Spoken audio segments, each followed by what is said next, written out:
Hej med jer. Vi skal afgøre konkurrencen sign-up på UVR. Og først og fremmest tak for alle jer, som har signet op. Det har været super fedt at følge, hvor mange der egentlig er kommet. Præmien er jo en super lækker lille kniv fra Oma. Mini-laseren, som den hedder. En lille, meget spids, ret handy kniv. Jeg bruger den selv og er utrolig glad for den. Men måden vi gør det på, det er en ganske traditionel lodtrækning. Så jeg har samlet alle jer, som har signet op her.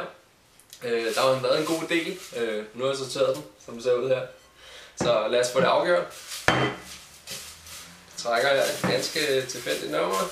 Hvad må det blive? Det blev Martin Nielsen. Så Martin, stort tillykke til dig. Der kommer en kniv din vej. Så den kommer i posten, og jeg smider lige en mail til dig også, så du er klar over, at du har vundet. Tillykke med det. Og et lille tip.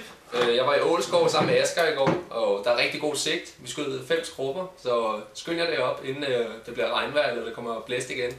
Der er i hvert fald sikkerhed for at ramme noget. Ha' det godt.